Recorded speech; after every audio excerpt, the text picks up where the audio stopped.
ഞാൻ നിങ്ങൾക്ക് ഉറപ്പു തരുന്നു, ആദ്യം നിയമസഭയിൽ കൊണ്ടുവരാൻ പോകുന്ന വിഷയം നിങ്ങളുടെ സങ്കടങ്ങളായിരിക്കും. കഴിഞ്ഞ 4 കൊല്ലമായിട്ട് ഈ സെക്രട്ടേറിയറ്റിന്റെ മൂക്കിന് താഴെ ഒരു ഷെഡിൽ 250 കുടുംബങ്ങൾ കിടക്കുന്നുണ്ട്. കണ്ടിട്ടുണ്ടോ നിങ്ങൾ ആരെങ്കിലും പോയി? പാവപ്പെട്ടവന്റെ സങ്കടം എവിടെ എന്ന് പറയുന്നത് വേറെ എവിടെ പോയി പറയും?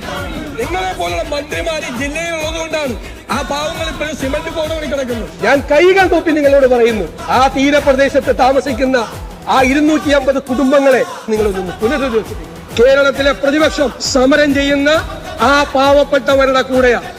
ഇതുപോലൊരു അമ്മ വന്നിട്ടില്ലെങ്കിൽ അത് പരിഹാരമുണ്ടാക്കാൻ സർക്കാരിന്റെ ഭാഗത്ത് നിന്ന് ഒരാൾ ശ്രമിക്കുന്നില്ല എന്നുള്ളത് നമുക്ക് എല്ലാ അപമാനകരമായ കാര്യം.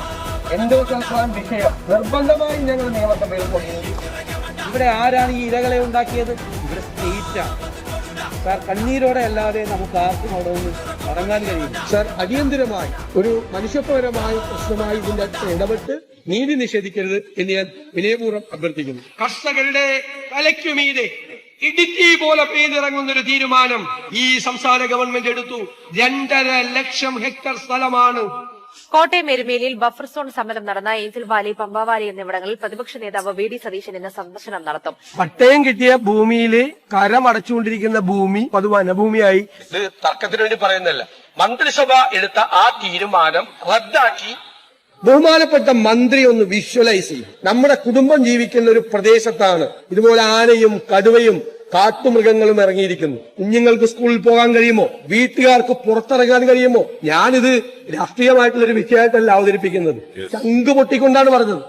ഫസ്റ്റ് അലോട്ട്മെന്റും സെക്കൻഡ് അലോട്ട്മെന്റും കഴിഞ്ഞാൽ നമ്മളെങ്ങനെ ആകാശത്ത് നിന്ന് സീറ്റ് കൊണ്ടുവരും?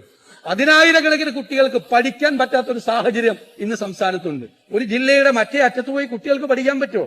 സംസ്ഥാനത്ത് വർദ്ധിച്ചു വരുന്ന നായ്ക്കളുടെ ശല്യം നിയമസഭയിൽ കൊണ്ടുവന്നപ്പോ പട്ടി കടിച്ച കേസാണോ നിയമസഭയിൽ കൊണ്ടുവരുന്നത് എന്ന് പരിഹസിച്ച ആളുകളുണ്ട്. പ്രതിപക്ഷ നേതാവ് വി ഡി സതീശൻ പേവിഷബാധയേറ്റ് മരിച്ച റാന്നി പെരുന്നാട് സ്വദേശി അഭിരാമയുടെ വീട് സന്ദർശിക്കുകയായിരുന്നു. നമ്മുടെ കുഞ്ഞുങ്ങളെയും പ്രായമായവരെയും തെരുവ് നായ്ക്കൾക്ക് എറിഞ്ഞു കൊടുക്കുകയാണോ സർക്കാർ ചെയ്യുന്നത്?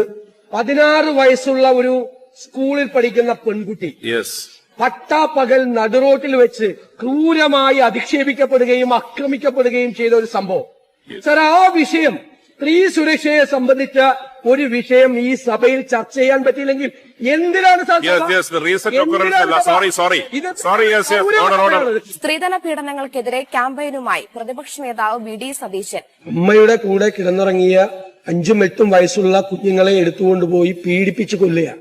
ഈ സംസ്ഥാനത്തിന്റെ പോലീസ് ചരിത്രത്തിൽ പോലീസ് ഇത്രമാത്രം അധപ്പതിച്ചൊരു കാലം ഉണ്ടായിട്ടില്ല. സംസ്ഥാനത്തെ പോലീസിന് ഇരട്ട നീതിയെന്ന് പ്രതിപക്ഷ നേതാവ് വി ഡി സതീശൻ. യൂത്ത് കോൺഗ്രസ് പ്രവർത്തകരെ കഴുത്ത് ഞെരിച്ച് കൊല്ല